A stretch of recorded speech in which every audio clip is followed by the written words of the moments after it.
नमस्कार, book audio में बहुत बहुत स्वागत करता हूं। मैं आपका दोस्त ब्रजेश और दोस्तों आज लेकर हाजिर हूं कहानी love teachers the real value of life. तो चलिए बढ़ते हैं कहानी में आगे की ओर। हीरकप्पा कोहली को लगा कि अगर प्रेमा को साथ ले जाना होता तो वे ले ही जाते। उसे लगा कि अब प्रेमा उसके साथ ही रहेगी। लेकिन उनके जाने के बाद प्रेमा ने बिना बताए दुबई की एक छोटी सी कंपनी में अप्लाई किया और दुबई से उसे उन कंपनी वालों ने बोला कि आप टूरिस्ट वीजा पे दुबई आ सकते हो तो हम आपको काम दे सकते हैं और फिर आपका वर्क वीजा भी कंपनी देगी। और प्रेमा इतना जानने के बाद हीरकप्पा कोहली को बोलती है कि मुझे भारत में हमारा भविष्य नहीं देखता, मुझे दुबई जाना है। मैं आत्मनिर्भर बनना चाहती हूँ, मैं दुबई जाके नौकरी करूंगी। कुछ समय बाद तुम्हारे लिए भी दुबई में ही काम ढूंढेंगे और हम दुबई में ही बस जाएंगे। भारत में तुम्हारा जो भी बिजनेस है ऐसे ही चलने दो, हम भारत भी आते रहेंगे, लेकिन मुझे दुबई में बसना है। हीरकप्पा कोहली को प्रेमा की बात पसंद नहीं आई क्योंकि वो भारत में ही रहना चाहता था। लेकिन प्रेमा की जिद और अपने प्यार के लिए उसने प्रेमा की बात को मान लिया क्योंकि प्रेमा काफी भावुक होकर अपनी बातों को हीरकप्पा कोहली को बता रही थी।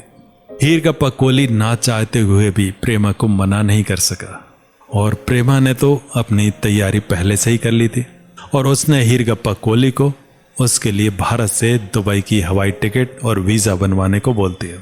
हीरकप्पा कोहली प्रेमा से सच्चा प्यार करता था, इसलिए उसने मर्जी न होने के बावजूद भी प्रेमा को दुबई का वीज़ा और जहाज़ की टिकटें बनवा कर दी और हीरकप्पा कोहली के ना चाहते हुए भी प्रेमा दुबई वापस चली गई। हीरकप्पा कोहली मन ही मन काफ़ी दुखी था, लेकिन अपने मन को समझा रहा था कि जिंदगी में आगे बढ़ने के लिए अपने कंफर्ट जोन से बाहर निकलना ही होगा। यह सब चल ही रहा था कि हीरकप्पा कोहली के लिए एक अत्यंत दुखदायी समाचार तैयार था। हीरकप्पा कोहली के पिताजी इस दुनिया से चले गए। यह समय भी हीरकप्पा कोहली के लिए बेहद कठिनाइयों से भरा था क्योंकि एक तरफ प्रेमा हीरकप्पा कोहली से दूर हो गई थी। हालांकि हीरकप्पा कोहली और प्रेमा की फोन पर लगातार बातचीत हो रही थी, किंतु फिर भी हीरकप्पा कोहली के लिए यह समय बेहद चुनौतीपूर्ण था। कोविड की वजह से काम भी मंदा था और ऐसे में हीरकप्पा कोहली को आर्थिक और मानसिक तनाव भी महसूस हो रहा था। धीरे धीरे हीरकप्पा कोहली अपने बेटे होने की सारी जिम्मेदारियों को बड़े ही सहज तरीके से निभा रहा था और अपने पिता का सभी रीति रिवाजों के साथ अंतिम संस्कार करने के बाद हीरकप्पा कोहली वापस से अपने काम पर ध्यान आकर्षित करता है। सारी चीजें एक सही दिशा में चलती नजर आ रही थी, लेकिन हीरकप्पा कोहली को अभी भी इस बात का पता नहीं था कि जिंदगी एक नया खेल हीरकप्पा कोहली के साथ खेलने वाली है। समय बीतता है और अब कोविड भी शांत हो रहा था। लोगों के कारोबार पटरी पे आना शुरू हो रहे थे और हीरकप्पा कोहली भी इस मौके को समझते हुए अपने काम को आगे बढ़ाने की कोशिश में लगा हुआ था। कहीं न कहीं आर्थिक रूप से सब सही होने लगा था, लेकिन अब समय था प्रेमा के जन्मोत्सव का और हीरकप्पा कोहली भारत में होने के बाद भी प्रेमा को दुबई में उसके ऑफिस में केक भिजवाता है, happy birthday my wife he message के साथ। और प्रेमा भी काफी खुश थी, लेकिन प्रेमा मन ही मन बुरा महसूस भी कर रही थी क्योंकि उसका स्वभाव कुछ बदल रहा था हीरकप्पा कोहली को लेकर, क्योंकि अब वो हीरकप्पा कोहली को दिमाग से निकाल किसी और के साथ जुड़ाव महसूस करने लगी थी। दिन के समय जन्मोत्सव ऑफिस में मनाने के बाद प्रेमा शाम को अपने रूम में जाती है और सहेलियों को बोलती है मैं किसी रिश्तेदार से मिलने जा रही हूँ, और वो अपने रूम से चली जाती है। हीरकप्पा कोहली प्रेमा से बात करने के लिए उसे फोन करता है, प्रेमा फोन नहीं उठाती। हीरकप्पा कोहली बार बार फोन करता है, मैसेज करता है, क्योंकि प्रेमा काफी दूर थी हीरकप्पा कोहली की पहुंच से। उसे चिंता होने लगती है, कुछ परेशानी तो नहीं प्रेमा को।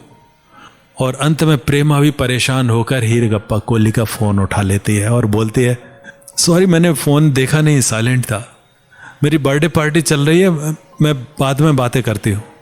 इतना सुनकर हीरकप्पा को कुछ सही नहीं लगता और वो प्रेमा की सभी सहेलियों और ऑफिस में साथ काम करने वालों को पूछता है कि प्रेमा की बर्थडे पार्टी में आप लोग नहीं गए। तो वे बताते हैं कि कोई बर्थडे पार्टी नहीं है। ऐसा कुछ होता तो प्रेमा उनको भी बोलती।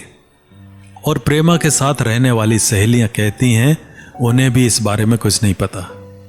इतना सुनते ही हीरगप्पा कोहली का दिमाग खराब होने लगता है। वो प्रेमा को वीडियो कॉल करता है, लेकिन प्रेमा फोन नहीं उठाती। हीरगप्पा कोहली बार बार प्रेमा को कॉल करता है, लेकिन प्रेमा उठाती नहीं। हीरगप्पा कोहली काफ़ी सारे मैसेज करता है, वॉइस नोट भेजता है, इंटरनेशनल कॉल करता है। अंत में परेशान होकर प्रेमा हीरगप्पा कोहली का वीडियो कॉल उठाती है। वो किसी अनजान घर में अकेली थी, बिल्कुल शांति थी, बर्थडे पार्टी का कोई माहौल ही नहीं था। लेकिन उसकी तबीयत सही नहीं थी, इसलिए प्रेमा अपने दोस्त के घर आई है। ऐसा बोल प्रेमा हीरगप्पा कोहली को अपनी बातों से मनाने लगती है। हीरगप्पा कोहली रूम दिखाने को बोलता है, तो प्रेमा गलती से फूलों से सजे बिस्तर की एक झलक हीरगप्पा कोहली को अनजाने में दिखा देती है। ये देख हीरगप्पा कोहली का दिमाग और खराब हो जाता है। ये सब चल ही रहा था कि प्रेमा के रूम के अंदर जो बाथरूम बना था, वहां से एक लड़का निकलता है और प्रेमा को पीछे से गले लगा बोलता है, क्या हुआ मेरी जान, कौन है ये? और हीरगप्पा कोहली को बोलता है, बाद में बात कर, अभी मेरी जान के साथ प्राइवेट टाइम है। हीरगप्पा कोहली को तो ये सब सुन और देख दिमाग ही खराब हो जाता है। और वो प्रेमा को बोलता है, तुमने सही किया, एकदम मैं तुम्हारे इस उपहार को कभी नहीं भूलूंगा। बर्थडे तुम्हारा था और उपहार भी तुमने ही दे दिया। अच्छा है, लेकिन अब हम साथ नहीं रह सकते। लेकिन एक बात याद रखना, तुम एक दिन मेरे प्यार को जरूर महसूस करोगी और फिर तुम्हें पता चलेगा कि प्यार क्या होता है। और हीरगप्पा कोहली भरे मन से अपने आप को संभालते हुए फोन कट कर देता है।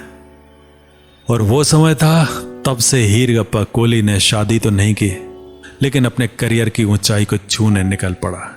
और कुछ समय बाद, करीब 6 महीने बीतते ही अचानक हीरगप्पा कोहली को प्रेमा का कॉल आता है।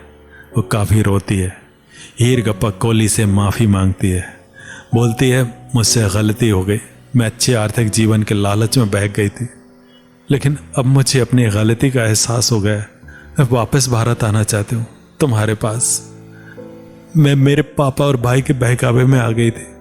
वो लोग बेहद मतलबी हैं, उनको मेरे होने ना होने से कोई फर्क नहीं पड़ता। मैं तुम्हारी बन के तुम्हारे साथ रहना चाहती हूँ। लेकिन हीरगप्पा कोहली अब इतना टूट चुका था कि वो प्रेमा को उसकी असलियत बताता है कि तुम्हें मैंने कितनी बार समझाया, तुम्हारे लिए क्या नहीं किया, लेकिन आज तुम अपने दिल से पूछो कि क्या मुझे तुम्हें अपनाना चाहिए। और हीरगप्पा कोहली प्रेमा को पूरी कहानी सुनाता है। बाकी दर्शकों के ऊपर है, क्या हीरगप्पा कोहली को प्रेमा को अपनाना चाहिए।